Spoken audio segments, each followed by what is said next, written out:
o meu trabalho, a minha visão que eu tenho, a minha determinação em ensinar essas crianças a amarem a natureza.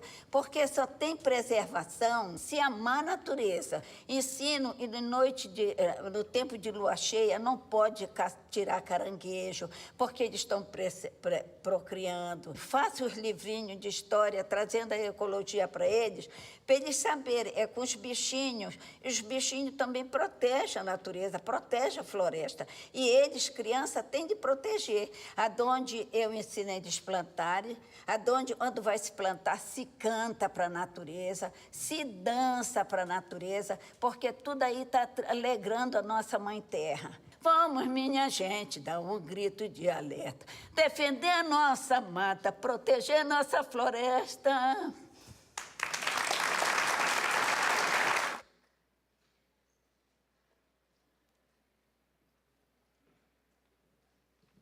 Oi, boa tarde. Sejam bem-vindos. Nós vamos fazer aqui a mesa Mulheres e Desenvolvimento Sustentável, que é uma parceria da Diretoria de Responsabilidade Social da TV Globo com o Festival UAU. Alguns de vocês devem ter me visto na televisão nos últimos 30 anos. Meu nome é Sônia Bride. Eu sou repórter na Globo desde o comecinho da década de 90. Antes disso, eu trabalhava na, então, RBS TV de Santa Catarina, que agora é a Nova Santa Catarina, uma rede. Então, vocês podem ver que eu estou... I've been around for a while. Nesse tempo que eu estou na TV Globo, eu tenho realizado muitos trabalhos na área de sustentabilidade. Isso começou de uma forma muito natural para mim. Eu não consigo identificar quando começou, mas eu identifico alguns momentos muito importantes. Quando eu estava começando com 20 e pouquinhos, que eu fui cobrir uma greve de mineiros de carvão no sul de Santa Catarina, a região carbonífera, que é na região de Criciúma. E eu comecei a ver os estragos que a exploração do carvão fazia na paisagem e nas pessoas, na saúde das pessoas principalmente. Desde então, eu tenho me dedicado muito às questões relacionadas a meio ambiente, sustentabilidade, cuidados com a natureza. Eu cobri a Rio 92, eu cobri a COP15, que foi um fiasco em Copenhague, quando a gente esperava ter sucesso. Cobri a COP21 em Paris, quando a gente finalmente teve um acordo do clima. E, para quem achava que a história estava terminando, aqui estamos nós. Como é que é? Recarrega e começa a tirar de novo, mas a tirar do bem. Tirar boas ideias, a tirar informação para ver se chega no coração das pessoas e compreendem como isso é importante para nós, para a preservação da vida humana no planeta. Depois do fiasco de Copenhague, eu propus uma série para o Fantástico que chamava Terra, que Tempo é Esse? Em 14 países, a gente foi ver os estragos que as mudanças climáticas já estavam provocando há quase 10 anos. Foi o meu momento, Carol Barcelos, eu subi o Kilimanjaro, cheguei lá em cima com minhas próprias pernas, uma senhora de meia idade. Fiquei muito vaidosa com isso. Pode perceber, né? Depois disso, eu fiz também uma série grande em vários países com as questões de população, recursos. Onde a gente esgota nossos recursos, de onde nós vamos tirar nossos recursos. Claro, fazendo todo o possível para não escorregar numa tese malthusiana, mas tem demais de nós no planeta. O planeta dá conta de tantos seres humanos, em tantos habitats diferentes. Como é que a gente pode fazer para dar conta de tanta gente, manter qualidade de vida, direitos fundamentais, com sustentabilidade? Porque nesse ritmo que a gente está, num momento vai acabar. E a gente sabe que, quando falta, os mais fracos é que se ferram antes. Então, cuidar do meio ambiente é ser solidário com aqueles que têm menos oportunidades, menos voz, menos recursos e ainda não conseguiram alcançar aquele nível que a gente gostaria e que estão aí nas ODS que a gente está também promovendo. Depois disso, eu comecei uma série chamada A Jornada da Vida, que era um projeto assim, a gente já mostrou os estragos, a gente já mostrou os problemas de recursos que a gente tem, mas se a gente não compreender como é que é o caminho que a natureza percorreu para chegar até aqui, será que a gente consegue realmente apreciar essa diversidade, consegue realmente se apaixonar por ela?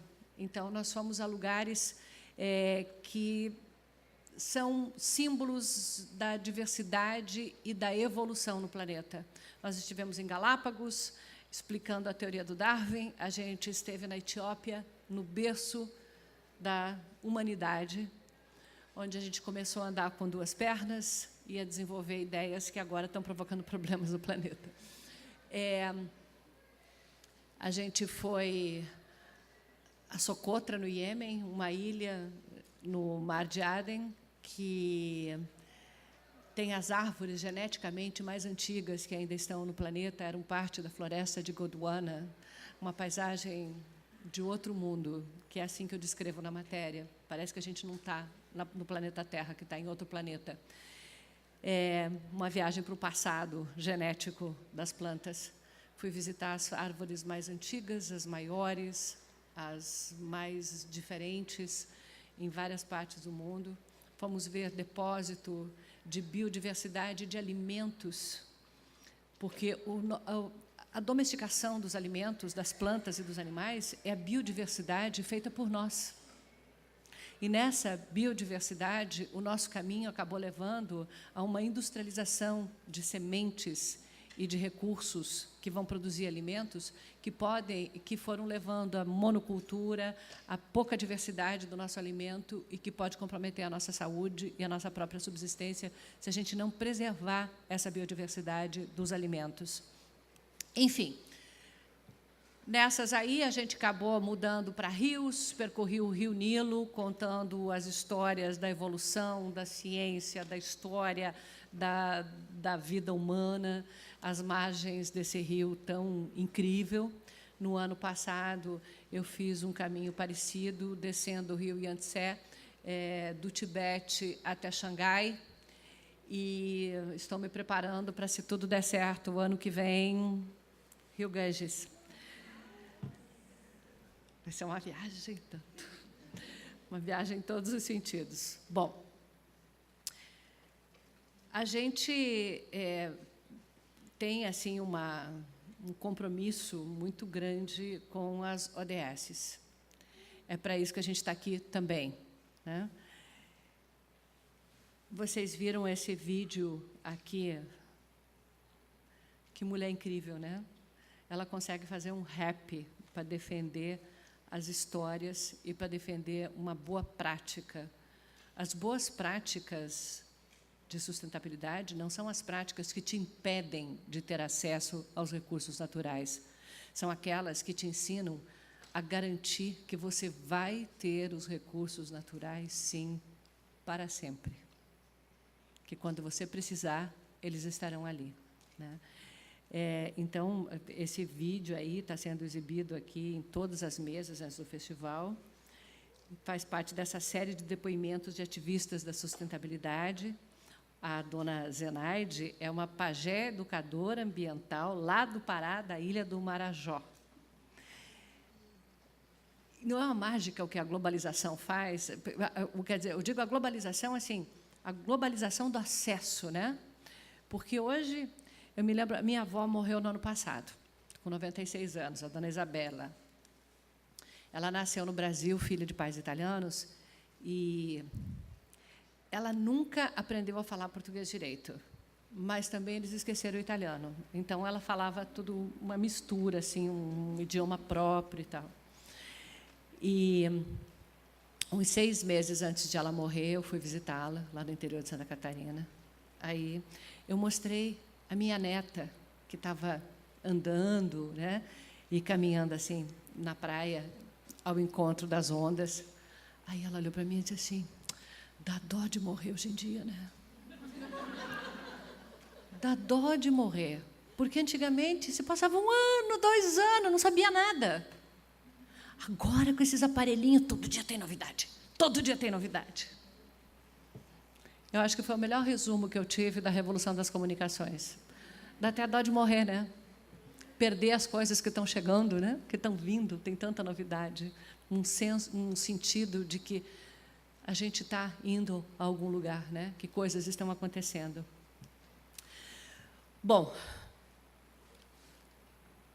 nessas conexões de mulheres, eu quero convidar aqui mulheres que atuam na área, como ativistas e empreendedoras ou lideranças nas maiores empresas do Brasil.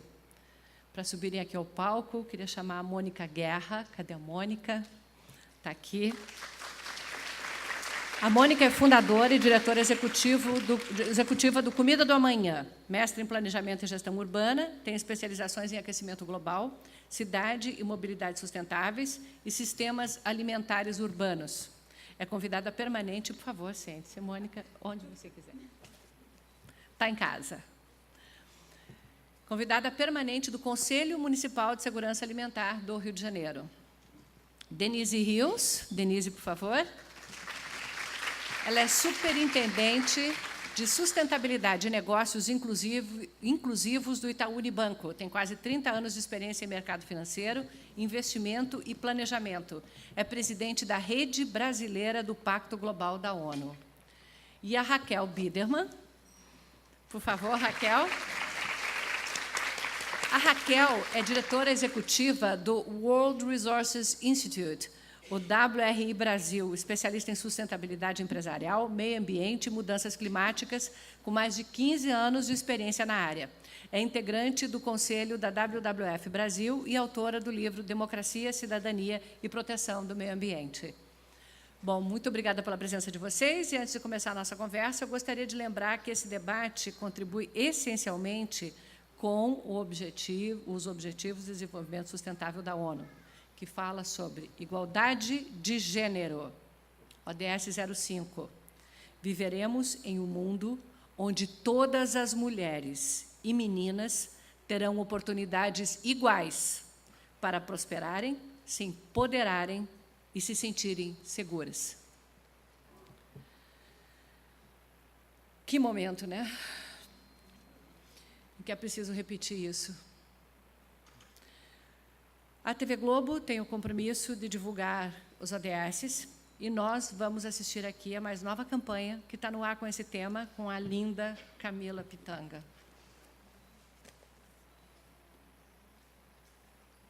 Já vai rodar. 124 milhões de crianças não podem ir à escola. 2,4 bilhões de pessoas ainda não possuem saneamento básico. 193 países se comprometeram junto à ONU para mudar essa realidade. Um plano com 17 objetivos até 2030 para o mundo mais humano. Se quisermos um amanhã melhor, temos que agir hoje, agora. Acesse geraçãodoamanhã.globo.com e veja o que você pode fazer pelo mundo. Anotaram? Geraçãodoamanhã.globo.com, veja o que você pode fazer pelo mundo. Tem muitas dicas legais. Muitas dicas legais. Passem lá pelo site, tá? É um convite, não é uma ordem, mas se eu pudesse mandar, eu ia dar uma ordem, tá? Passe lá. Estava falando da série que eu fiz sobre recursos naturais e sustentabilidade, enfim, consumo sustentável, né? Nós consumíamos recursos naturais de uma forma desenfreada, muito acima da capacidade de regeneração do planeta. No dia 1º de agosto, 7 meses, aos 7 meses do ano, a gente esgotou a cota. Quer dizer que desde o dia 1º de agosto de 2018, a gente entrou no cheque especial. E os juros que a natureza cobra são bem altos. São bem altos. Você não precisa pagar, você é privado de coisas. Esse é um preço difícil, né? E não cobra só de você, cobra de você, dos seus filhos, dos seus netos, dos seus bisnetos. Então, essa projeção, feita pela Global Footprint Network, se chama o Dia da Sobrecarga da Terra. De modo geral, as pessoas não estão convencidas de que as suas ações impactam diretamente no meio ambiente ou não estão dispostas a mudarem seus hábitos. Vocês viram aqui que a gente já está com os copinhos aqui, né? No Menos um Lixo, da FEPAS Leme, uma iniciativa incrível que mostra que a gente pode ter tudo o que a gente precisa. A gente só não precisa destruir o planeta com isso, né? Não é nem desconfortável. Então, vamos assistir aqui um trecho da série especial produzida pelo Hora 1. Quem aqui acorda bem cedinho? Sensacional, Hora 1, né? O que eu mais me admiro é a disposição que a Mona Lisa tem de manhã cedo. Ela está, uá, uá, uá, e eu digo, gente, essa hora. Que bom, né? Então, vamos ver um trecho dessa série especial produzida para o Hora 1, sobre os desafios que o Brasil precisa enfrentar para ser um país mais justo e desenvolvido, sem que isso seja uma ameaça ao meio ambiente. Perceberam que está junto? Justo, desenvolvido, sem ameaça ao meio ambiente. Preservar o meio ambiente não é deixar de se desenvolver. Vamos lá. Nós só temos esta casa. Já nos aventuramos no vizinho mais próximo, a Lua, mas lá não é como aqui. Dizem que um dia podemos encontrar outro lugar com tanta fartura de água, alimento e beleza. Mas, por enquanto, o que temos é este planetinha azul, com sua fartura e suas limitações, onde quase 2,5 bilhões de pessoas vivem em extrema pobreza. Mais de 1 bilhão não tem acesso à água potável, 828 milhões moram em favelas e cerca de 795 milhões estão subnutridas. Se seguirmos crescendo, consumindo, produzindo lixo e desigualdade no ritmo que estamos fazendo, um planeta não é suficiente. Para buscar um equilíbrio, a ONU, a Organização das Nações Unidas, lançou os ODS, os Objetivos de Desenvolvimento Sustentável. 17 metas para resolver os desafios da humanidade sem destruir ainda mais o planeta. Aqui nesta região da Estrutural, uma cidade satélite do Distrito Federal, a gente poderia listar os 17 Objetivos de Desenvolvimento Sustentável e dificilmente encontraria um que estivesse perto de ser alcançado. Brasília é uma das cidades mais ricas do país e as pessoas que moram aqui estão entre as mais pobres. A rua é isso que a gente está vendo. Eles não têm água encanada nem esgoto, o que provoca muitos problemas de saúde. A luz é gato. Quase todas as pessoas que moram aqui são catadoras de papel. Muitas vezes não têm alimentação adequada e não tem muita segurança por aqui. Mas eles têm uma coisa, que está aqui atrás dessa porta. Deste lado, a dura realidade que a gente acabou de ver. Aqui dentro, uma creche para os filhos dos catadores. Uma esperança de que o futuro será diferente. Combate à pobreza e combate à fome, objetivos 1 e 2, são fundamentais nessa caminhada. As metas são importantes para que a gente possa entregar um Brasil em 2030 diferente desse hoje. De agora em diante, temos 12 anos. Parece muito, mas o tempo passa rápido e cada um precisa fazer a sua parte.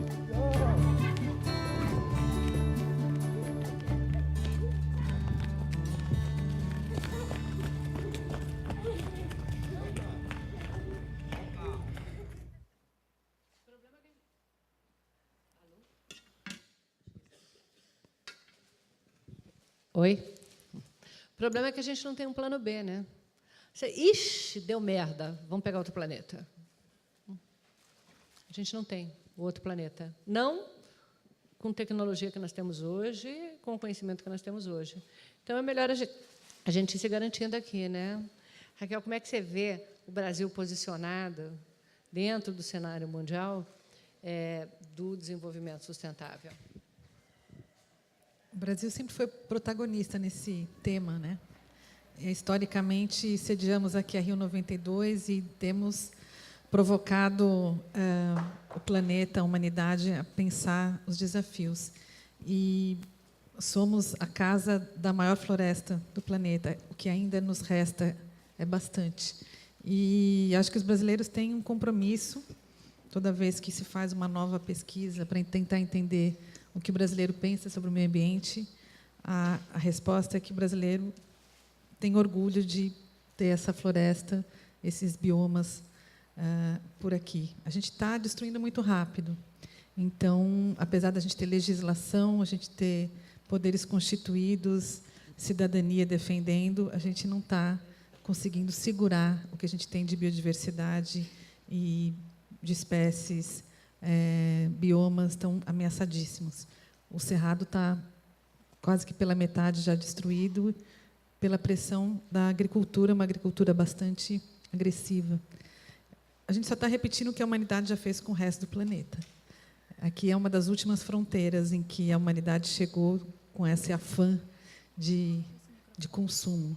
E vivendo um momento da humanidade em que a gente está no auge da sociedade de hiperconsumo, em que cada indivíduo tem um celular, quer ter uma coleção de produtos no seu armário, na sua casa, a gente chega nessa data do 1º de agosto que você falou na abertura, Sônia, do dia que a gente ultrapassa a capacidade de recarga do planeta. Então, eu não queria ficar com a imagem ruim. Eu acho que tem histórias que os brasileiros podem contar para o Brasil, como o vídeo que a gente viu aqui na abertura, de pessoas que acreditam. O brasileiro é muito resiliente, é muito batalhador, acredita, tem fé.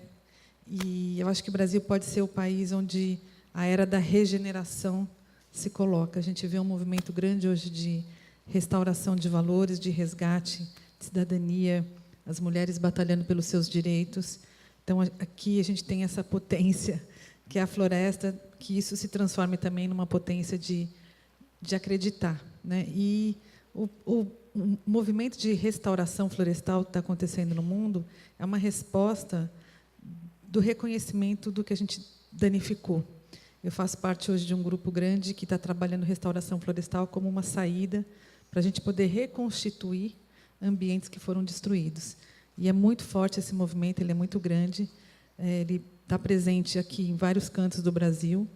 Ele tem a ver com identificar sementes, plantar mudas, restaurar nascentes, restaurar a beira de rio, restaurar a capacidade de produção de alimentos de terras que estão degradadas. Então, ao mesmo tempo que a gente tira uma fotografia do planeta, esse paciente na UTI, por outro lado, tem muita gente aqui nesse planeta tentando salvar esse planetinha azul. Então, eu sempre me agarro na mensagem de esperança.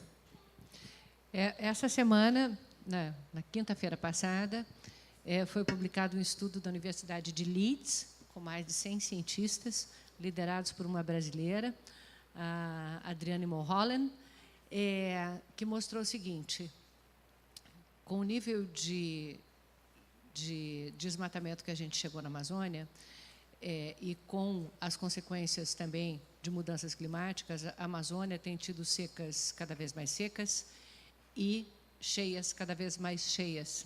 Isso provoca um estresse maior, principalmente nas grandes árvores, que estão morrendo.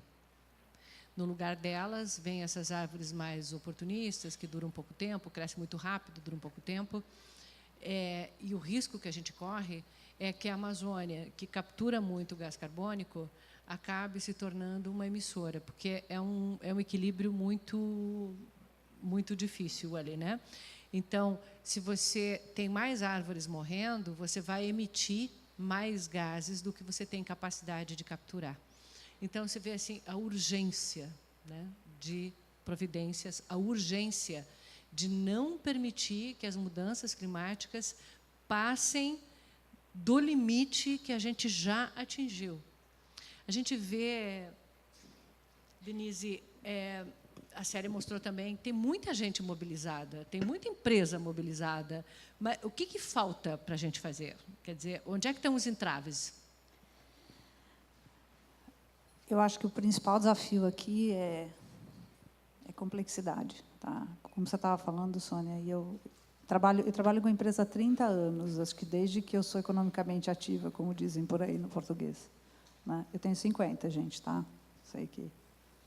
Mas, de verdade, eu acho que falta esse sentido de urgência ainda. Principalmente isso. Acho que o setor produtivo, as empresas reconhecem hoje, tá, mais do que o seu resultado, a sua capacidade de gerar impacto, muitas vezes impacto positivo, mas tem ainda uma dificuldade, de trabalhar de forma integrada, articulada. A gente tem falado isso muito, né, de que setores podem trabalhar intrasetores. podem trabalhar, por exemplo, empresas de setores diferentes que emitem e que compensam uma junto com a outra, quando você tem que, até 2030, né, quase que zerar a nossa emissão de carbono, que não é pouco.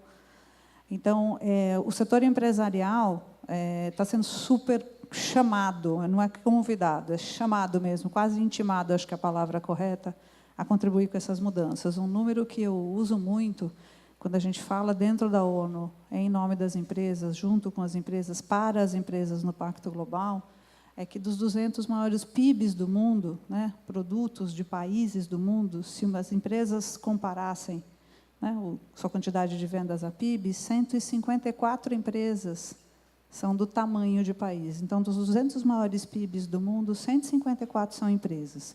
Então, não tem como resolver essa questão sem o compromisso das empresas e não tem como as empresas se ausentarem desse compromisso. A gente viu, tanto na COP21 como em todas as COPs que vieram na sequência, as empresas se mobilizando. Principais desafios. Vou trazer alguns dados aqui sobre o ODS, até me inspirando um pouco pela conversa que a gente teve, eu e o Kovalik, sobre o assunto. Uma pesquisa que saiu recente diz que os 5 ODS mais endereçados pelas empresas no mundo, que estão listados, são mudança do clima, igualdade de gênero, consumo e produção sustentável, mudança climática e o último, infraestrutura resiliente. E os 3 mais desejados pelas pessoas, que as pessoas mais se mobilizam no mundo inteiro, são fome zero, educação e o de água e saneamento.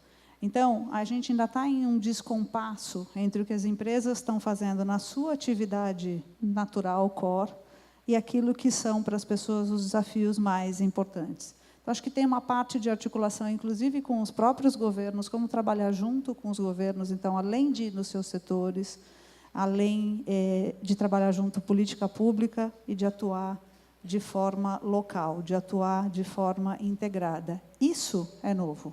Então, trabalhar junto, eu e a Raquel, é novo. Trabalhar junto com uma política pública, porque você influencia aquele lugar, porque muitas empresas estão em algum lugar e elas são as principais fontes, seja de impacto positivo e muitas vezes negativo, que tem que ser mitigado, é atuar de forma diferente. Então, se eu fosse dizer 2 coisas que eu acho que não estão resolvidas, mas que a gente tem que batalhar mais, via amanhã, eu falo que a minha maior ameaça é amanhã eu volto de novo. Eu sou que nem a sua avó, estou me divertindo muito em viver os próximos 50 anos e não pretendo morrer cedo. Então, eu acho que voltar e continuar fazendo o que é uma atitude cidadã mais consciente, ou uma atitude empresarial, né, de pessoa, qualquer um de nós aqui tem alguma espécie de caneta na mão para mudar alguma coisa, seja no nível individual, no nível onde atua. É uma nova mentalidade do que é, inclusive, trabalhar e lembrar que, se a gente olhar em volta, qualquer uma dessas coisas que estão aqui em volta, gente, dessa mesa até esse teto, tudo isso é planeta. E esse planeta já extinguiu milhares de espécies. Se você quiser ser 5 minutos só de malvadeza, ele já extinguiu milhares de espécies. Então, ele não vai hesitar em fazer isso com a nossa, a não ser que a gente tenha uma mentalidade de casa mesmo, né, de Gaia, de cuidar. Tá? E isso vale para a gente individualmente, quando a gente escolhe as nossas coisas, quando a gente escolhe, inclusive, de quem vai comprar, porque essa é uma ótima forma de fazer pressão, quando a gente escolhe que coisas a gente quer e também quanto tempo e como a gente prefere viver. Eu acho que, falando de Brasil, e até trazendo um pouco da experiência de ter trabalhado muito em setor financeiro, Brasil, ao contrário do que muita gente imagina, dá exemplos, inclusive em formas de regulação, em forma de criação de mecanismos diferentes, em forma de parcerias. Mas a gente precisa muito também, porque a gente é um dos poucos países no mundo que, ao contrário de ter dívida do ponto de vista de carbono, pode ter receita, resultado, espaço. Então, para o Brasil, eu sempre costumo dizer que eu não sou uma otimista, mas para cá é uma tremenda oportunidade. E falando especificamente do que a gente fala de mudança de clima, e inclusive o tema do festival, a melhor frase que eu já ouvi foi na ONU Mulheres, que fala, inclusive, para cuidar do clima e do planeta, não dá para deixar metade do mundo para trás. E metade do mundo é mulher. Tá? Então, pensa assim, se você quiser fazer mudança de clima, engaja a outra metade do mundo, porque cuidar também é um atributo que a gente faz bem e metade desse mundo é mulher. Muito bem. E hoje, mais da metade já mora em cidades, né? Você estava falando do papel das empresas, né? As cidades, principalmente hoje, a gente tem uma grande parte do planeta vivendo em mega cidades. A Mônica é arquiteta urbanista também, e como é portuguesa, traz também um olhar de fora. Queria que você falasse um pouco sobre como é que nós podemos comparar o que a gente pode aprender com os exemplos de fora, Mônica. Então, boa tarde. Super obrigada por estar aqui. Obrigada a vocês que estão aqui assistindo. Eu vou me permitir responder do avesso. Porque, na verdade, eu acho que a gente tem que começar a questionar mais e a responder menos. Por que a gente está querendo aprender com o que vem do norte? Né? Será que todo o processo que tem existido e o lugar, a potência que o Brasil apresenta enquanto abundância, né, olhando do ponto de vista natural, eu não gosto de falar de recursos naturais, porque o planeta não é recurso. Então, isso é uma coisa que eu acho que a gente tem que começar a entender, que se tudo é planeta, a gente é planeta. E a mudança do clima tem consequências no mundo como tem na gente, né? Porque a gente tem que começar a desconstruir... Nossa, o que está acontecendo? Será que eu troco? Vamos tentar.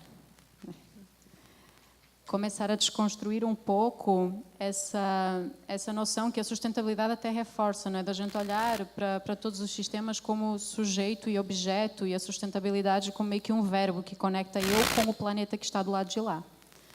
A partir do momento em que eu passo a ser o planeta, eu passo a ser verbo. E o rio passa a ser verbo, e a floresta passa a ser verbo, e todos nós conversamos sobre a mesma coisa. Então, eu acho que, na verdade, o que a gente pode desaprender olhando para os exemplos do Norte, a gente sabe que, se seguirmos o exemplo do Norte, aí o planeta não vai acabar em agosto, vai acabar no Carnaval. Então, a gente ainda consegue aguentar até agosto.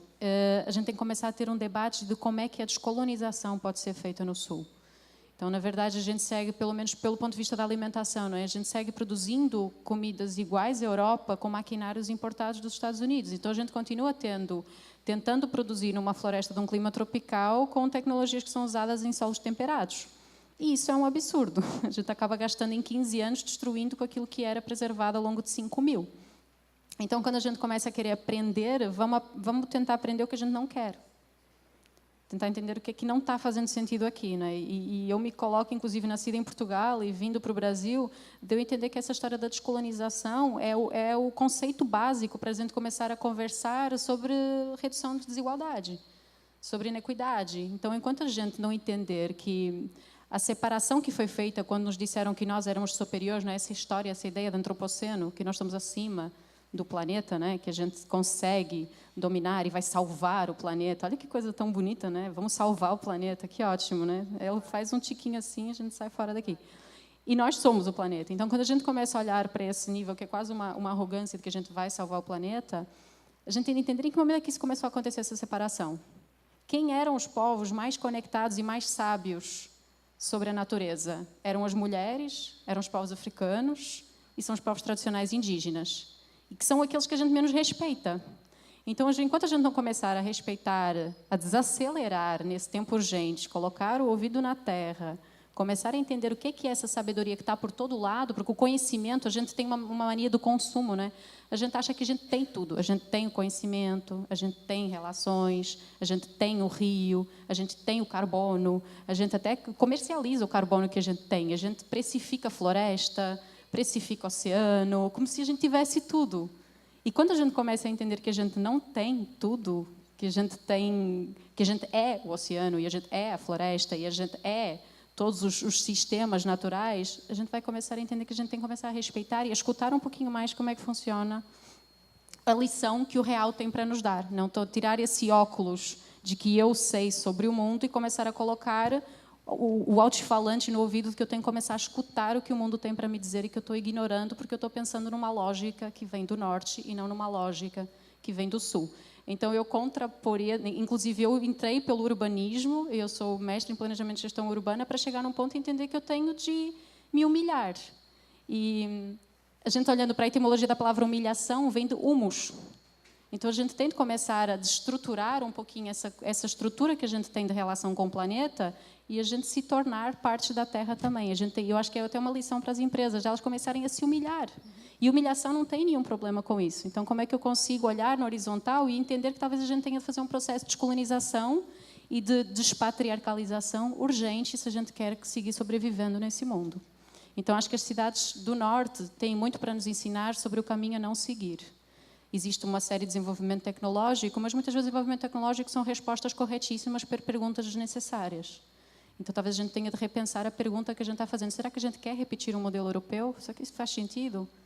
Que modelo é esse? Será que a gente não tem o nosso próprio modelo? Não devemos começar a olhar para a nossa ancestralidade aqui no Brasil e entender o que é que ela tem para nos ensinar? 5.000 anos de sabedoria de como viver no planeta em conformidade com ele?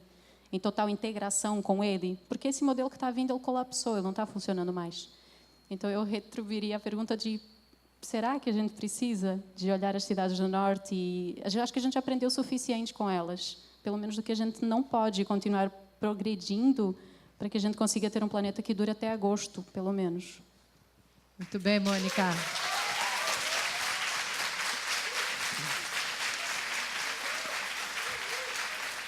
Isso me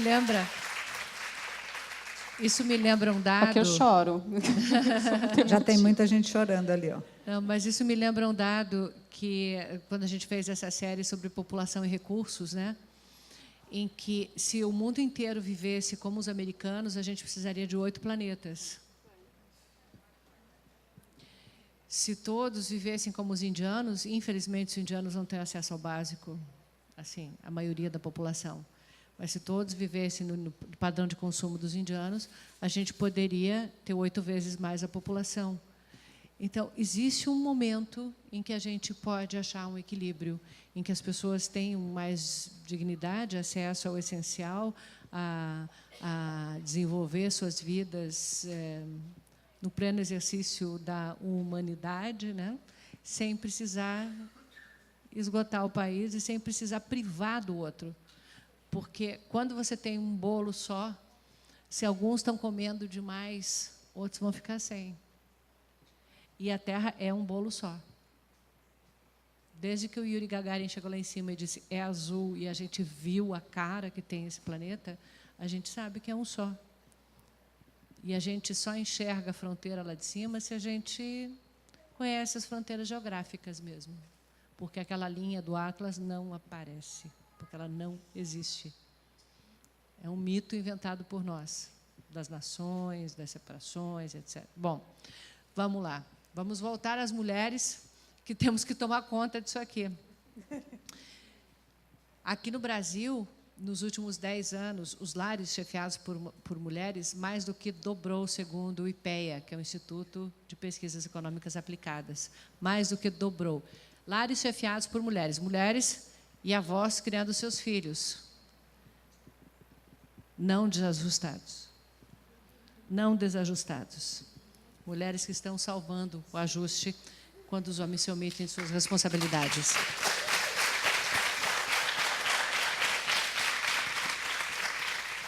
Também a nossa participação no mercado de trabalho está cada vez maior. O Ministério do Trabalho e da Previdência Social diz que o poder de decisão sobre o consumo também está cada vez mais nas mãos das mulheres. Então, se nós decidimos como consumir, se nós temos mais poder de decisão de consumo, nós podemos decidir melhor.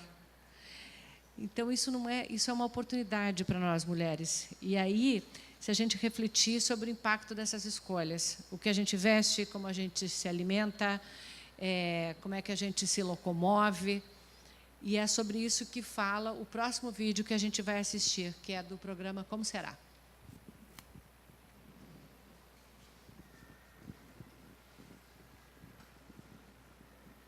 O vídeo. No próximo Como Será, teremos uma estreia super especial. Seja bem-vindo. A vizinhança está toda convidada, inclusive você. Você já parou para pensar na sua rotina de consumo? O que você compra, come, veste? O grande barato desse restaurante não é a sofisticação. É o contrário, é a simplicidade. Vamos conhecer histórias de pessoas que modificaram seus hábitos com foco no compartilhamento, na diminuição do impacto nos recursos naturais morais e na valorização de seus atos. Tem amor aí? Tem amor envolvido nessa história? Tem muito amor envolvido nessa história. Ó, vou falar pra você que tá aí em casa. A mesa tá bonita. Tá bonita, não tá? Vem aprender com a gente a consumir com consciência na série de reportagens É Consumo. Mônica, vamos voltar para você, já que a gente está falando de alimentos, né? Talvez, assim, um dos critérios que mais influenciam na pegada ecológica, alimento e energia, né? Que desafios a gente está enfrentando nessa situação? E como é que o protagonismo feminino pode entrar nessa questão? Na verdade, o alimento é o cordão umbilical que a gente tem com quem a gente é o que estabelece a maior rede social que existe no planeta e é o que mais nos conecta com os sistemas vivos, né? Então, literalmente, a gente devora o planeta diariamente, né? Nós somos o mundo que comemos, nós comemos o mundo que queremos, o que nós comemos muda o mundo o tempo inteiro. E 3 vezes por dia a gente tem uma grande oportunidade de poder fazer uma transformação. Então, imagina, 7 bilhões de pessoas, 3 vezes por dia, a gente tem 21 bilhões de chances de começar a transformar e mudar esse paradigma. E no tema da alimentação, em particular, né, é muito claro de que o consumo não existe. Nós somos coprodutores. Então, quem alimenta aquilo de que eu me alimento? A quem eu estou escolhendo comprar? Qual é a prática de produção que eu estou incentivando? Como é que eu me posiciono em relação a isso? Então, cada vez, em cada ato diário, eu costumo dizer, né, que a gente deveria comer comida de verdade, preferencialmente cozinhada em casa e dividida com as pessoas que a gente ama, que é uma coisa que a gente está fazendo cada vez menos. Então, como é que a comida, na verdade, ela pode nos posicionar como um ato político gigante, porque é o maior ato de coprodução que a gente pode ter. E, nesse sentido, eu acho que dá para olhar dos dois lados, não é? Se a gente quiser olhar de um ponto de vista cartesiano, dentro do sistema que a gente está vivendo, né, tentando dar uma resposta para uma pergunta desajustada, sim, mulheres são geralmente as líderes, não é? Aqui, quantas mulheres têm que são elas que fazem a lista de compras no supermercado? Levante a mão. Quem que decide que vai... Gente que decide o que é que vai comer, quando vai comer, como vai cozinhar, com quem vai cozinhar, como é que vai fazer. Relações de afeto são estruturadas à volta disso. Então, do ponto de vista do sistema que a gente tem instalado, somos nós que estamos liderando do lado da coprodução e, ao mesmo tempo, o papel das mulheres nos sistemas agroecológicos é gigante, não é? Tem números que mostram que, dentro da agricultura familiar, a preponderância das mulheres é gigante. Dentro dos sistemas de agronegócio, de exploração de monocultura, a liderança está na mão dos homens. Então, quando a gente quer fazer uma virada, uma transição agroecológica, ela é liderada pelas mulheres.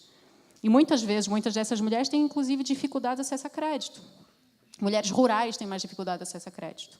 Então, já houve um estudo, inclusive, da ONU, que foi feito, que se as mulheres tiverem mais acesso a crédito dentro dos sistemas agroecológicos, acaba a fome no mundo. Mas eu acho que a gente tem de olhar também de um ponto de vista epistemológico, não é? Como é que a gente está olhando para o alimento do mesmo jeito que a gente está olhando para o nosso corpo, enquanto mulheres? Quando a gente começa a olhar, né, que a saúde do planeta é a saúde da gente, 90% dos casos de anorexia nervosa acontece com mulheres.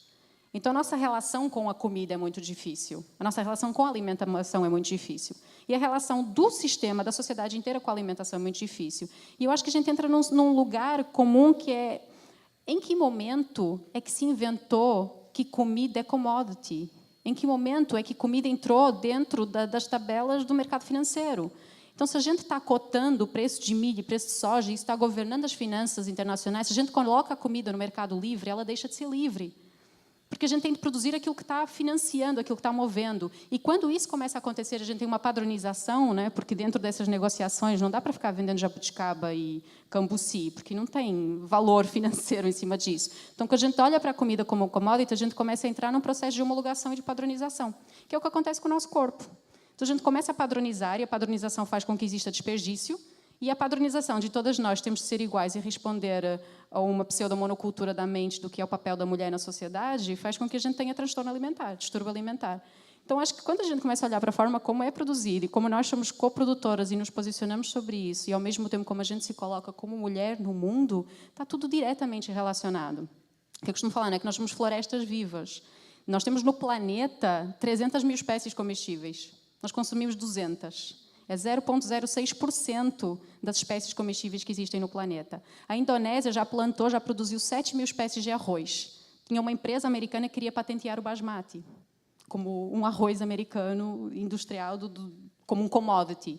Então, quando a gente começa a olhar para a biodiversidade que existe e como ela não é aproveitada, e como as mulheres são líderes na preservação e na salvaguarda dessas sementes, das sementes crioulas, na liderança dos povos tradicionais, a gente entenda que para a gente fazer esse resgate, não é, de novo, para a gente se humilhar, chegar no humus e colocar o ouvido na terra, a gente vai ter de ouvir quem sempre, historicamente, liderou a salvaguarda da biodiversidade no planeta.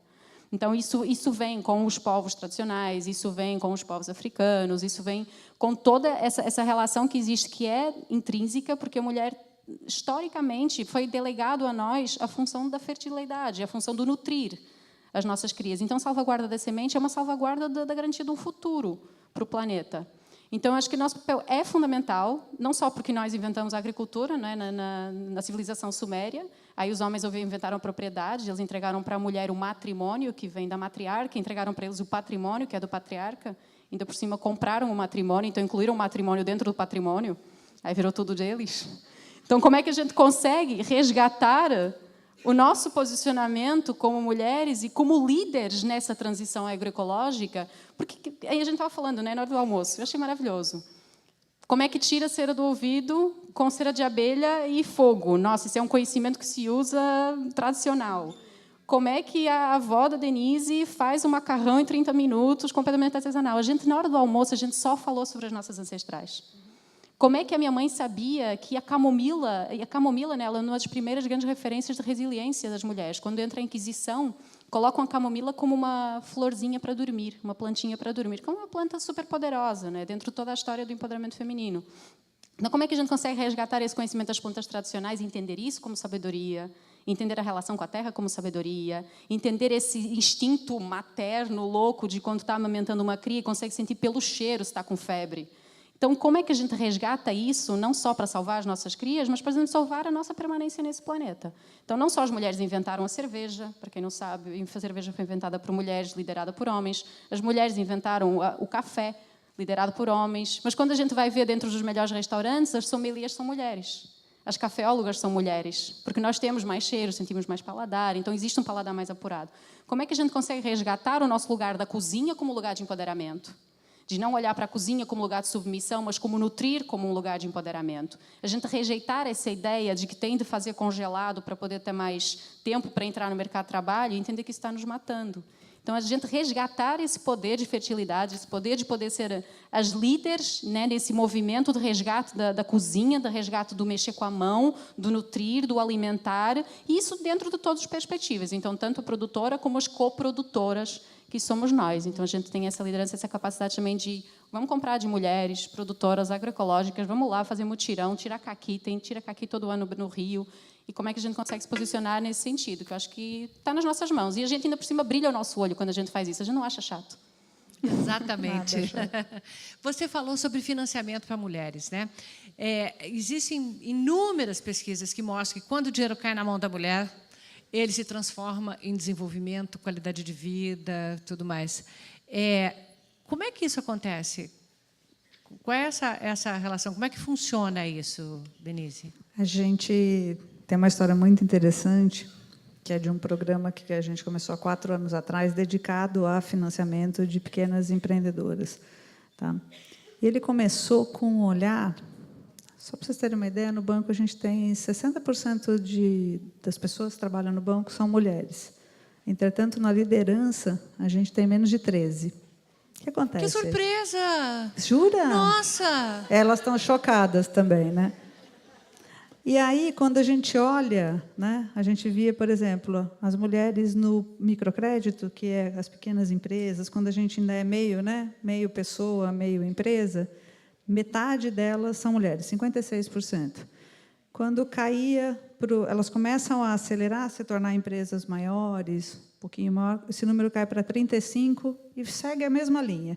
E a nossa curiosidade foi falar, o que acontece isso? Será que a gente tem viés no crédito? Será que a gente empresta menos para a mulher? O que é que está acontecendo? Porque, de verdade, 35% dos meus clientes, pequenos empreendedores mulher, ainda é muita gente. E, de fato, elas cresciam menos. Então, 2 coisas que a gente aprendeu. A primeira coisa, uma coisa que você falou muito. Se você... quando a mulher começa a crescer, a primeira ideia que aparecia na pesquisa é que, tanto na carreira quanto na vida empresarial, o trabalho começa a competir com uma coisa que é aquele tempo que eu quero dedicar para a vida. Tá? Então, essa era a primeira questão. A mulher, historicamente, tá? A gente, não sei se vocês sabem, mas desde quando que a Constituição igualou os nossos direitos aos direitos naturais? Qual a Constituição no Brasil que igualou todos os nossos direitos? Vocês sabem? A de 88. Até o ano que eu nasci em 1968, uma mulher não podia abrir uma conta corrente sem o seu equivalente homem, ela não podia ter um CPF. Isso é ontem, em termos históricos.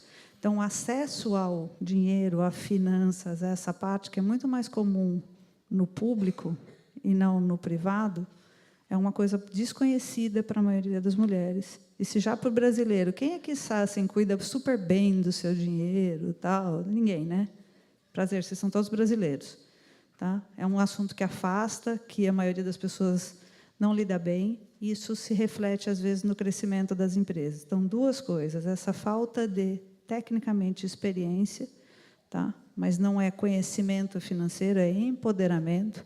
Elas criam empresas que crescem, elas criam empresas que fazem sucesso, elas têm ideias, e, quando elas chegam no ponto de escalar, acontecem, em geral, dois fenômenos. Esse de vou ter que equilibrar, então eu deixo de lado, ou eu não sei, e aí acontece um outro fenômeno, que é que nem a gente toma conta da casa, educa super dos filhos e ainda pensa, né, no homem ideal. Falou, cara, deixa esse cavalo branco em algum lugar e que você já está poderosa de tudo. Então, o que acontece nesse momento é que, muitas vezes, a pesquisa mostra que é uma dissonância entre o autoconhecimento e o poder de tomar essa decisão. Ela delarga, nem delega, essa decisão financeira para em geral, equivalente homem. Isso é dado de pesquisa, gente, não é crença. Tá? E não olha para isso. Não tem problema nenhum delegar. Muito pelo contrário. Esse talvez seja o nosso maior exercício de cidadania, a gente dividir os nossos papéis, tá? Num mundo onde todo mundo pode fazer tudo, onde um mundo que é melhor para uma mulher, porque é um mundo melhor para todo mundo. Entretanto, imaginar crescer uma empresa, buscar financiamento, sem juntar as duas coisas, se eu posso tomar uma decisão de crescer, do que comprar, do que é legal, eu também sei tomar uma decisão se eu devia gastar mais ou menos. Então, me empoderar para me olhar como um todo. Porque moeda é só uma ideia genial, gente. Tá? Só uma ideia. Mas, de verdade, ela traz muito poder no usar, quando usada adequadamente. Tá? Então, o segundo ponto de ascensão, inclusive de acesso a financiamento, é esse. Esse programa tem hoje umas 20 mil mulheres e crescendo. A gente fez uma recente propaganda sobre isso. E as empresas, as mulheres que passaram por esse programa, depois de uns 4 anos, mais ou menos, tá? Elas têm um faturamento melhor, elas usam melhor produtos de banco, por exemplo, que elas não tinham acesso. Elas tinham, mas falei, eu não sei disso, vou cuidar, vou me endividar, não uso. Então, as linhas de crédito delas são melhores. E as empresas têm uma qualidade melhor. O que é uma qualidade melhor? Para cada uma empresa, ela gera muito mais impacto do ponto de vista de quem ela contrata a mulher, ela vai além, são empresas que têm muito mais cuidado, inclusive com o ambiente, com o próprio ambiente da empresa. Então, ela promove um que a gente chama modelo, que é muito mais sustentável. Tá? E ela também tem essa mentalidade de incluir outras mulheres. Tá? A grande questão aqui é menos sobre acesso, de verdade, e mais sobre a gente se posicionar ou se colocar num lugar que já, cada vez mais, a gente quer que pertença a gente. Então, se a gente pode desenhar um mundo onde a gente quer viver, a gente também tem que atuar nesse mundo, como se fosse parte desse mundo. Então, do outro lado, um exemplo que eu trago, e isso acontece em todas as empresas, se tiver lá vaga para candidato a X, gestor, o que quiser, tiver 10 itens, se um homem tem 7, ele se candidata. Se uma mulher tem 11, ela pensa. Vamos parar de brincar, né? Então, assim, a gente precisa trabalhar isso. Tá? Precisa trabalhar isso do ponto de vista de ocupar o espaço que cada vez mais já é nosso mesmo. E ocupar integralmente. Eu não preciso ser meia mãe, eu tenho 2 em casa. Meu primeiro prêmio que eu concorro todo ano é Mãe do Ano. Tá? Tem um de 21 e um de 17. Eu concorro a esse prêmio todo ano. Falo que... Por quê? Porque é daí que vem essa força de falar, a gente está também no trabalho fazendo coisas para mudar o mundo. Tá? Então, acho que menos sobre financiamento, mas muito mais sobre, sim, isso é um lugar que nos pertence, nos reconecta, e a gente faz parte do mundo. Tá?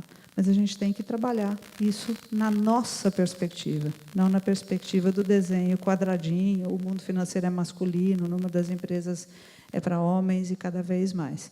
Tá? Tem que exercer o papel, inclusive, para poder provocar uma mudança do que é o líder ideal, o homem ideal, o presidente. Lugar de mulher não é onde ela quiser, gente. Tá? Cada vez mais. Muito bem. Eu adoro também concorrer à Mãe do Ano, mas, ultimamente, o meu título preferido é Avó do Ano. Eu vou chegar nele. Muito bom. Vamos aproveitar essa onda de coisa boa, de bons resultados. Me conta, Raquel, o que você tem de exemplo bom dessa linha que vem de produção, consumo, descarte? Você tem alguma história boa para contar para a gente, um bom exemplo? Eu estou muito fixada nos últimos 5 anos na questão da economia florestal e agroflorestal. Eu gostei muito de ouvir a Mônica falar da riqueza que é o conhecimento das mulheres no ambiente agroflorestal, agricultura familiar. E o Brasil é professor nesse ambiente, né? Então, eu acho que essa é uma das boas notícias, é que o alimento ele pode vir dessa estrutura familiar que tem a mulher no centro. Então, acho que essa é uma das grandes notícias que o Brasil dá para o mundo. A agricultura de, sei lá, 6 ou 7 produtos que predomina no planeta, ela não tem que ser a agricultura predominante. E o Brasil tem essa história que é secular, se não milenar, né? A gente tem registro, pelo menos, de 500 anos dos povos originários, né? Das populações tradicionais, enfim, dos povos indígenas. Não sei se todo mundo sabe, mas a gente compartilha esse território aqui brasileiro com mais de 200 etnias. E a gente acaba só vendo no dia a dia e presenciando o domínio, né? O olhar do não indígena. E aqui se falam mais de 200 línguas, tem mais de 200 povos. A maior parte deles hoje sobrevive ainda em alguns territórios que foram demarcados, principalmente na Amazônia.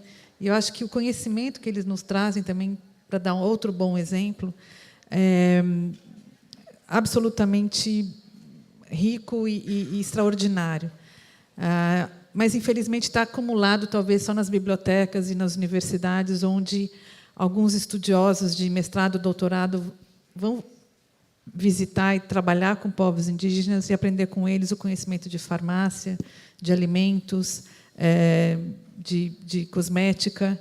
E isso está lá registrado em algumas teses de doutorado, perdidas por aí em algumas universidades. Uma boa parte queimou no Museu Nacional. E esse conhecimento milenar, que o Brasil ainda é depositário, ainda temos a sorte de poder compartilhar esse território com essa sabedoria dessa gente, a gente olha para trás, a gente ignora, a gente simplesmente despreza. E é um conhecimento que pode, sim, salvar a humanidade. A gente não sabe ainda tudo que está lá registrado. A minha mãe era linguista e ela tinha muito orgulho quando ela orientava uma tese de mestrado ou doutorado dos alunos que iam registrar algumas línguas indígenas. E, no registro dessas línguas, era possível também absorver o conhecimento de farmácia, de medicina, de alimentos e tudo mais. Então, esse repositório todo está aqui presente, está no Brasil, está perdido em alguns cantos, em algumas universidades. Eu acho que é algo que a gente precisa se orgulhar mais, resgatar e valorizar.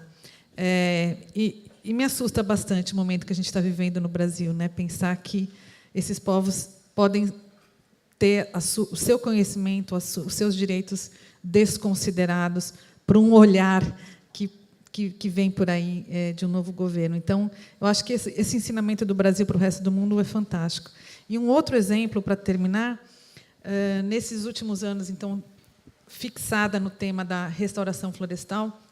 O que me fez chegar nesse lugar foi uma preocupação da questão climática. Estou há 20 anos trabalhando no tema das mudanças climáticas. E, para quem mergulha muito nessa questão científica, a gente acaba tentando identificar quais são as saídas mais rápidas, de escala, que podem dar uma resposta, que pode permitir a sobrevivência da humanidade. A gente sabe que o planeta vai resistir, outras espécies vão resistir, mas a humanidade está em jogo. Então, no tema climático, os cientistas vêm falando disso, a cada 5 anos publicam, né, a gente já está na 5ª leva de estudo do IPCC, que é o Painel Intergovernamental de Ciência Climática, e, no último estudo, eles reforçam o reconhecimento, né, de que, sim, é a humanidade que alterou o equilíbrio climático, e vem apontando soluções. E uma das soluções é o plantio de árvores. E o Brasil tem, por ser um país de clima tropical, a gente tem as condições ideais edafoclimáticas, que eu vim aprender o que é, de solo, de clima, de sementes abundantes. Só que, para a gente conseguir plantar o que os cientistas estão indicando, no último relato, no último estudo que foi lançado nas vésperas de Paris, do Grande Acordo Climático de Paris, o estudo apontava para a necessidade de a gente plantar 350 milhões de hectares no planeta até 2030. Para vocês terem uma ideia, nos últimos 40 anos, no Brasil, a gente conseguiu plantar 7 milhões de hectares de pinos e eucaliptos, espécies exóticas, não brasileiras, que estão sendo plantadas para atender algumas necessidades de consumo, aí, na minha opinião, mal dimensionadas. Mas, se a gente conseguir, em 40 anos, plantar 7 milhões de hectares, como é que a gente vai plantar até 2030, no planeta, 350 milhões de hectares de florestas, para poder absorver carbono? Por quê? Porque o planeta não está dando mais conta de absorver tanto o carbono que é lançado por nós pela queima de combustíveis fósseis e outras atividades. Então, esse é só um exemplo de uma solução que a gente precisaria dar até meado do século, antes do meado do século, para poder não ter uma temperatura elevada, uma média de temperatura tão elevada no final do século, que inviabilize, para próximo século, muitas das espécies que aqui habitam. Então, aficionada nesse tema de clima, fiquei, mais uma vez, encantada com o nosso país, descobrindo que é aqui que a gente tem as melhores condições para plantar um volume enorme de árvores para poder, nesse desafio. E esse plantio de árvores depende de mulheres, essencialmente. As maiores coletoras de sementes são mulheres, e os viveiros, né, os berços onde estão os bebês de plântulas de árvores, são cuidados em grande parte por mulheres. Então, mais uma vez, a presença da mulher, no momento de grande desafio para a humanidade, está presente. E aí é que a gente pensa que todas as grandes oportunidades de energia limpa, elas são também oportunidades de bom crescimento econômico. Uma das coisas que o Brasil poderia fazer, em vez de disparar essas usinas horrorosas que a gente levantou aí, né, que estão funcionando com diesel e até carvão importado. Quer dizer, a China usa carvão, tudo bem, mas na China você tropeça em carvão a céu aberto, né? Agora, o Brasil importa energia suja para vir queimar aqui, para sujar as nossas cidades, para as nossas crianças respirarem, para matar mais cedo os nossos velhos. Enquanto a gente podia usar biomassa para produzir energia, né, de uma forma assim, numa escala muito grande, capturando carbono ao mesmo tempo. Tudo é muita má-fé quando se diz que desenvolvimento sustentável impede o desenvolvimento econômico, atrapalha. Não. É gente que está resistindo à economia do futuro. Resistindo porque vai perder. Vai perder alguma coisa e é só interesse imediato para ganhar, saquear e viver bem. Não é estratégia, nenhum governo sério que tenha uma estratégia que pense em 15 anos, não estou falando 50 anos, estou falando 15 anos, defende esse tipo de economia velha que a gente tem hoje. Bom, vocês lembram da novela Velho Chico? Quem é noveleiro aqui? Então, Velho Chico, a gente está aqui falando de empreendedorismo feminino. O Brasil é um dos líderes mundiais em empreendedorismo feminino. E o Velho Chico tratou de questões também de empoderamento da mulher, ao mesmo tempo da água, e a gente trouxe um trecho super bonito que junta esses dois temas. Vamos assistir esse pedacinho para a última rodada da nossa conversa.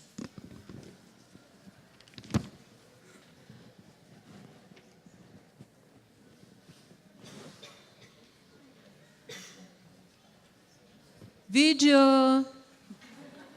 Hello.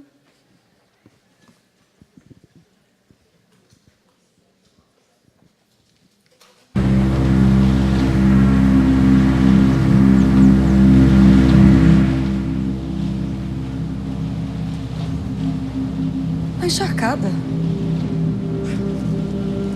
Meu Deus do céu. Ela tá tudo coberto defensivo, gente. Rapaz, olha pra isso. Tá encharcado, veneno. Olha, dá pra sentir o cheiro de longe. Tereza, a senhora me desculpe, mas não foi por falta de aviso, não. Você sabe que a gente não pode colher assim, você sabe? A ordem veio do coronel. O que é que a gente pode fazer? Fala comigo. Faz qualquer coisa, Hernani, mas isso não pode acontecer, rapaz. Eu tentei, Tereza, mas o coronel me... Bom, você conhece ele melhor do que ninguém. Não, eu conheço o coronel, mas eu também conheço o mercado. Meus clientes não vão aceitar fruta encharcada assim. Como é que o senhor manda começar a colheita com as frutas encharcadas dessa maneira? Eu tenho prazo, meus compromissos. O senhor tem prazo e compromissos, mas também tem que ter consciência, meu pai. Era isso ou não vender. Nesse caso é melhor não vender. Agora eu vou ter que parar a minha vida pra ficar ouvindo as suas besteiras. Besteira?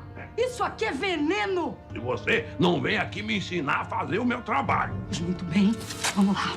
Senhor primeiro! Se nem o senhor tem coragem de comer o que planta, como esperar isso dos outros? Eu não planto pra comer, eu planto pra vender. Pois é, né? A agricultura brasileira agora está na mão... Alguém sabe o apelido da nova ministra? Menina Veneno. Não, não passará. Bom, voltamos. Eu quero voltar logo com a Denise, falando sobre questão de mulher ocupando cargos de gerência, de direção. O Brasil tem um índice baixíssimo. Super baixo. Você é uma exceção. Uma das exceções, né? O que você diria para mulheres que estão buscando carreiras? Recentemente, eu li uma pesquisa de Harvard que comparava dois approaches do feminismo. Um que era batalhador e o outro que age como se não existissem dois sexos, se todo mundo fosse igual e simplesmente vai. Qual foi o teu approach? Excelente pergunta. Depois eu conto qual que saiu melhor. Refletir. Olha só, assim como eu sou neta de uma cozinheira incrível, tá? Eu faço fermento em casa, eu sou de uma geração de mulheres espetacular, perdi minha mãe muito cedo. Fui criada por um homem que não tinha essa coisa de gênero. Então, na brincadeira de casinha, meu avô, que era um cara incrível, que é a minha principal referência, tá? De vida e de tomada de decisão, ele era um fundidor de motores. E na brincadeira de casinha, lá em casa, eu já fui até o cachorro. Tá? Então, todo mundo, ele falava, todo mundo trabalha, todo mundo estuda, todo mundo lava a louça, todo mundo se cuida, porque todo mundo tem que saber viver, né, Flor? Então, e ele tinha uma outra ideia genial. Ele criou uma pessoa que falava que tudo pode. Ele falava assim, filha, mas dá para fazer isso? Dá. Tem umas coisas que tem que estudar mais, outras levam mais tempo, tem que prestar mais atenção, tem coisa que dá para fazer hoje, mas o que você acha que falaram para o cara que inventou a lâmpada? Que não dava, olha a lâmpada aí. Então, o meu modelo, e isso não serve de guia para ninguém, mas foi só o jeito, eu descobri que tinha esse preconceito quando eu comecei a trabalhar. Entrei no mercado financeiro, era a única mulher em 70 homens, mas como eu fui criada por essa família incrível, por esse avô maravilhoso, eu sou uma pessoa meio bocuda, para não falar outra coisa. Raquel me conhece há bastante tempo. Eu sou super fofa, mas quando eu tenho que colocar uma coisa, só matando. Então, Então, de verdade, eu tenho, mas aí eu acho que é por carreira, uma natural anticonvenção contra... Você não pode falar porque você é mulher. Se alguém me falar isso, nossa, roda baiana loucamente. O que eu digo hoje para as meninas, tá? Para as garotas que estão entrando no banco, que muita gente eu converso, eu falo, gente, deu um trabalhão lascado chegar até aqui. O mundo era bem mais sinistro. Tá? Vocês me fazem um favor? Vocês são millennials. De vocês é o mínimo esperado. Então, eu acho que é menos sobre pedir licença e um favor para a humanidade é a gente não mimetizar, né? Não copiar um comportamento de liderança, como a gente copia várias outras coisas, e a gente chamar aqui para essa liderança uma voz que é muito do feminino, que é esse do cuidar, que é isso do ir além, que é olhar causa e consequência. E quando a gente está falando de empresas, de resultado, pode ir impacto. Eu concordo com um negócio que você falou e que eu ouvi de um grande presidente de empresa não tem 2 semanas, que eles estão falando de um conceito que é o conceito do E. Não existe resultado sem sustentabilidade e não existe sustentabilidade que não tenha resultado. Se você só tem rentabilidade, não serve. Se você só tem sustentabilidade, você talvez não consiga fazer como empresa. Mas o mundo do ou acabou. Ou um ou outro não tem mais. Tá? E vocês já estão agindo assim, eu já estou agindo assim, a gente já está financiando assim. Esse mundo do ou, tá? Não tem mais. Não vale mais, a gente não gosta mais.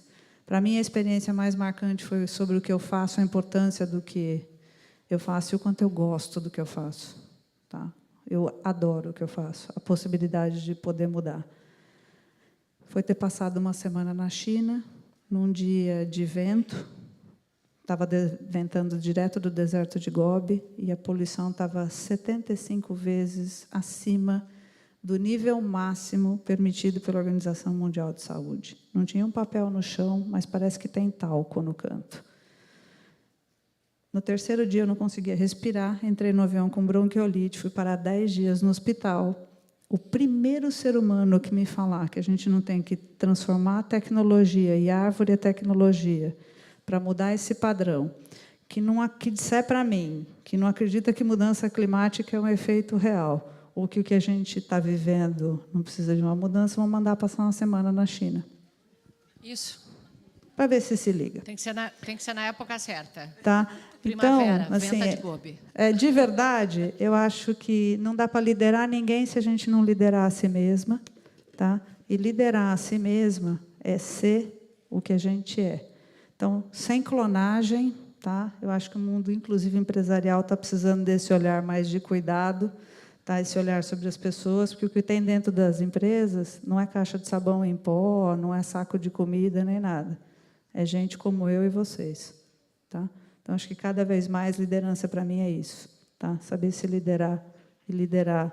Gente, liderança vem de empowerment, né? De alguém que te dá o poder, que é completamente diferente de hierarquia.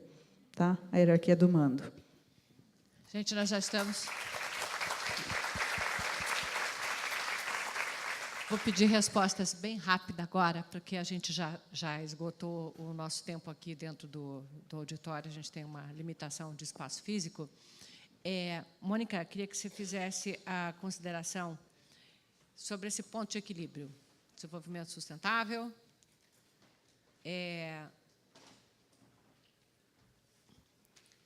Como é que eu coloco isso? Você ter desenvolvimento sustentável com empoderamento feminino, ao mesmo tempo, onde é que você acha, onde é que você traça essa linha para permitir que essas duas coisas aconteçam ao mesmo tempo? Então, eu não sei como é que elas acontecem separado. Oi? Seria a resposta mais rápida que eu poderia dar. É impossível elas acontecerem separado. Elas Muito só bem. vão acontecer se forem ao mesmo tempo.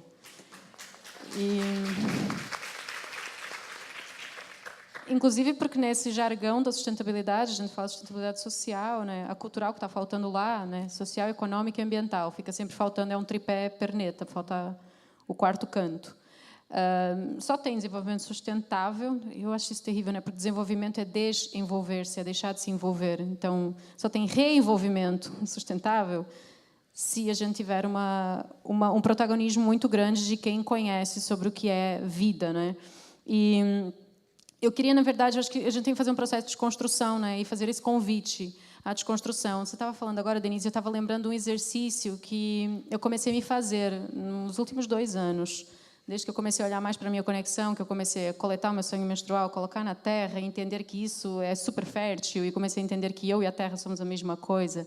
E aí começa aquele aha moment que eu não teria fumando a droga mais incrível, né? Quando a gente entende que, nossa Senhora, isso é muito poderoso. E eu me apaixonei profundamente por mim. E nesse dia eu decidi que eu nunca mais seria capaz de olhar para o rosto de alguém e prometer amar e respeitar na alegria e na tristeza, e na saúde e na doença, na riqueza e na pobreza, até que a morte nos separe, enquanto eu não fosse capaz de dizer isso no espelho 10 vezes seguidas, olhando dentro do meu olho. Eu prometo amar-te e respeitar-te na alegria e na tristeza, e na saúde e na doença, na pobreza e na riqueza, até que a morte me separe de mim. E se a gente não for capaz de dizer isso, a gente tem de juntar a isso, e eu prometo que você vai ser toda a potência que você é, e toda a prosperidade e abundância que você já é dentro de você, porque você é o universo. Então, para a gente conseguir olhar para o planeta na abundância que ele tem, enquanto a gente não conseguir olhar para isso dentro da gente, enquanto a gente não parar de reivindicar por ter uma cota dentro da direção de uma empresa, e as empresas começarem a entender que a maternidade não é um problema, que a maternidade é uma força da natureza. Não pode a gente ficar no processo seletivo para trás, porque a gente tem a chance de parir o mundo. Onde que a gente entendeu que parir o mundo é uma fraqueza, não é? Onde que a gente tem um processo de gestão que é totalmente linear e não respeita os ciclos menstruais? Como é que a gente acha, não, está menstruada, não é muito produtiva? Eu sou super produtiva, mas me deixa ler a Bíblia, a Bíblia é mais difícil de ler, mas me deixa ler a Constituição, que eu vou decorar os parágrafos todos, né? Então, como é que a gente consegue absorver dentro da empresa a potência e a abundância feminina? Porque se a empresa a gente fala muito em economia circular, que isso é isso que vai regenerar o planeta, quando a gente tem o protótipo da circularidade deambulando pelas empresas e muitas vezes servindo café, porque elas não vão ser colocadas, porque pode ter risco de engravidar, né? Vai, aí fica 4 meses fora da empresa, olha que problema. Que problema o quê, né? Então, como é que a empresa começa a ter? E aí eu volto para a frase do início, né? As empresas precisam de muita coragem para se humilhar, para as empresas entenderem que elas são florestas, elas não são monocultura, porque a empresa tende a abraçar a diversidade se ela quiser entender que ela é feita de um quadro de pessoas diversas. E essa diversidade inclui a complexidade, porque nós somos povos, nós não somos seres separados. Nós somos uma série de tentáculos, e o mundo molda a gente molda o mundo, e a gente entra no rio, e o rio entra na gente. Então, como é que a gente consegue entender que somos terra, e ar, e água, e tudo dentro do nosso corpo, e a empresa entender que ela é um ecossistema de centenas, às vezes, de pessoas que são povos? Então, enquanto as empresas não entenderem que elas são um lugar complexo, inatingível, do desconhecido, e que esse desconhecido e esse instável é muito potente, porque está cheio de gente muito complexa, e que isso não cabe na avaliação final financeira do quadro da empresa, não entra no dado, mudou. Enquanto a gente conseguir olhar disso de uma forma circular, que é preciso muita coragem da gente olhar para o espelho para dizer isso, e da empresa olhar para o espelho e dizer, eu vou me amar e respeitar na alegria e na tristeza, e considerando toda a diversidade que tem dentro de mim. Então, não tem sustentabilidade sem a gente olhar para dentro da gente, e dentro da gente a gente começar a olhar para todo e ver potência e beleza nos lugares, às vezes, mais sombrios. E a gente poder se permitir mergulhar nisso e permitir honrar o complexo, o estranho e o monstruoso que nós somos dentro de nós. Acho que eu termino por aí. Obrigada. Muito bem.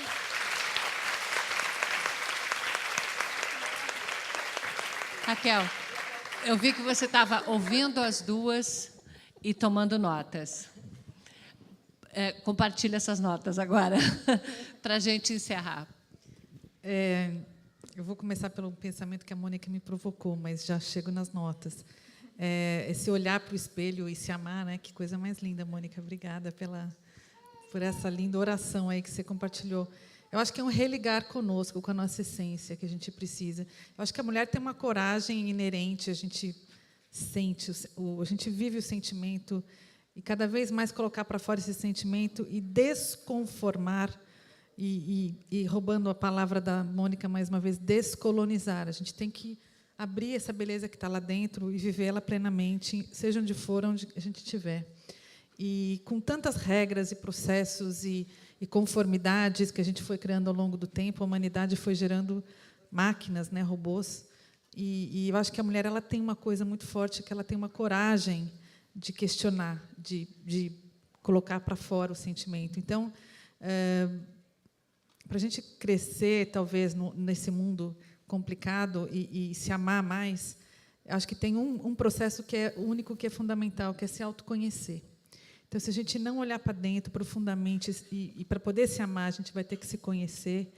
E para a gente poder se conhecer, a gente vai ter que tirar um monte de amarras que estão, né, enraizadas, que vêm do patriarcado, mas vêm também de outros valores que a gente vem importando e consumindo, e sair das maquininhas e viver mais do lado do outro, né? Acho que tem uma coisa, uma das anotações que eu fiz é assim, fiquei pensando, puxa, a gente está consumindo há tanto tempo as ideias que nos são impostas por marketing, por manipulações que olham lá para a neurociência e estão olhando para o nosso comportamento, e estão impondo padrões, e a gente vai comprando aquilo como se aquilo fosse a felicidade, felicidade, felicidade. Então, a gente tem que desconstruir essa felicidade empacotada na forma de propaganda e viver mais, né? E talvez hoje o nosso maior inimigo, eu não sei, é essa maquininha que gera muita dopamina, né? Esse celularzinho que está nos viciando de uma forma que a gente não está conseguindo nem deixar ela desligada uma horinha. Então, acho que, para mim, isso é um novo vício que a gente tem que ficar muito atento, porque ele pode nos tirar desse religar que a gente está falando aqui hoje. Então, essas máquinas não vão nos religar com nós mesmas, né? A gente está se desligando mais ainda. E então, desligando aquela coisa que é tão nossa das mulheres, que é a conexão com o outro. Está ali, ser capaz de ouvir, de compartilhar, né? Olho no olho. Pois é, então acho que celebrar a tecnologia, viver tecnologia, mas sem que ela nos desconecte de nós mesmos. Sônia, eu queria, se puder, tem uma frase só que eu lembrei, me desculpem, assim, e contra o protocolo, mas que eu acho que tem como compartilhar que, quando a coisa parece meio vazia, a gente pode recorrer à poesia. E eu lembrei agora, né, de um texto que é um texto de entrada da Clarice Lispector, que ela fala sobre que ela perdeu uma terceira perna. Ela tinha uma terceira perna e que essa terceira perna a deixava muito estável, mas impedia ela de andar. E eu associo muito essa terceira perna com essa verdade que vem nos contando do jeito que a gente tem de se comportar no mundo. E ela fala, eu perdi essa terceira perna e eu estou profundamente desorganizada porque eu perdi uma coisa que eu não precisava. Então, como é que a gente pode começar a abrir mão dessa verdade que a gente não precisa mais dela, para a gente conseguir finalmente começar a andar, sair desse lugar estável, mergulhar na nossa sombra e olhar e entender isso? Viviane Mosé fala também, não é, que tumor é um medo estagnado, lágrima é o medo derretido. Então, a gente permitir ser lágrima e permitir entrar na nossa sombra e tirar essa perna que não está deixando a gente andar, porque está na hora, a gente está preparada para isso.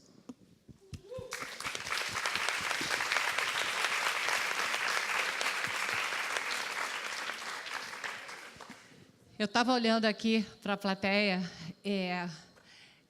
é um momento assim bem diferente, porque eu estou muito acostumada a estar num ambiente em que tem uma discussão de alto nível e que tem 9,5 homens para cada mulher.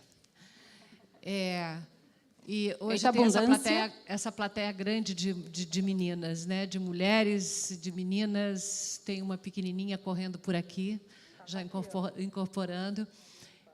Mas eu queria agradecer a presença de todas as mulheres que vieram, eu queria agradecer a presença dos homens que aqui estão. Eu queria agradecer você que trouxe seus filhos, porque eles vão crescer com outra cabeça. Queria dizer que amanhã vai ter mais. A Maria Júlia Coutinho vai estar aqui, vai falar sobre a representatividade das mulheres na mídia. Eu não perderia. A Maria Júlia é sensacional e ela vai estar acompanhada de pessoas incríveis aqui, 14h, nesse mesmo auditório, aqui no Museu da Manhã. Então, eu queria agradecer por vocês terem vindo, por terem participado, e dizer que, quando a gente luta por empoderamento feminino, a gente está apenas lutando pela realização de justiça. Porque A gente está apenas lutando para ter espaço para trabalhar, para ter voz para falar, para ter opinião a expressar, e que essa opinião seja ouvida e respeitada, igual a quando o homem se levanta e fala. Não é uma questão de superioridade, nem de... É uma questão de justiça, um básico de justiça. E se quem é responsável pela manutenção da espécie não merece valor de igualdade, é porque está muito errado, né? Tá tudo muito esquisito, está tudo muito deturpado. Então, continuem. A outra coisa que eu gostaria de dizer é, quem tem um trabalho, que tem um cargo, que tem uma posição, abra o olho para as mulheres que estão na empresa. Abra o olho. Se disponha a ouvir, se disponha a aconselhar, se disponha a ajudar no momento de dificuldade. Se disponha a ser um bom exemplo, se disponha a ser uma orientadora, uma conselheira, porque os homens não vão fazer isso pelas meninas. Eles não sabem como, eles não estão acostumados, eles não aprenderam a fazer isso. Então, as mulheres que conseguiram chegar sabem como foi duro, que foi assim, abrindo mares nunca antes navegados, mas quem aprendeu a rota, quem abriu essa rota, ajude as outras a verem essa rota. É isso, gente. Muito obrigada.